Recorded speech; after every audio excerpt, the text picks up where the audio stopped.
гаравала матухна. Не прыйшлі з вайны, згінулі, не вернуцца родныя сыны. Сэрца болем сціснула, цёмна ў вачах, галаву ахутала полымя ды жах. Думкі закруціліся, а навошта жыць? Ці вайну праклятую, ці сябе вініць? Што 4 хлопчыкаў у чужой зямлі, мо магілкі травамі, зеллем зараслі, мо ў полі дзе-небудзь бедныя ляжаць, каб магла б хоць дзетачак родных пахаваць. Ды з адчаем крыкнула Богу ў вышыню: я замест крывіначак лягу ў зямлю. Змілуйся, мой Божачка, забяры мяне. Ні аднога хлопчыка смерць хай не кране.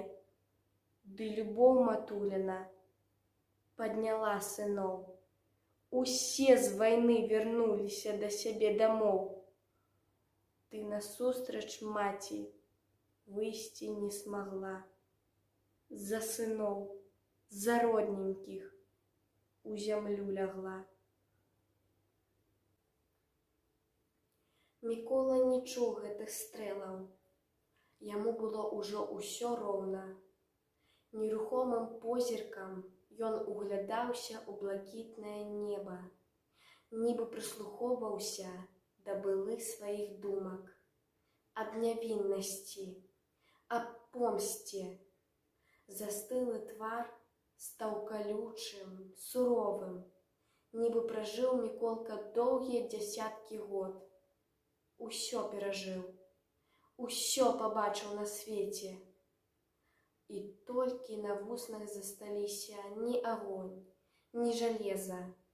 Не змаглі іх сцерці сляды усмешкі, слаўнай, дзіцячай. Побач ляжала яго торбачка з раструшчаным пад салдацкім потам пеналам. Ды выпалі з-за пасухі і ляжалі ў пылі запазнелыя восеньскія васількі. Сінімі васількамі адцвіталі вочы хлопчыка.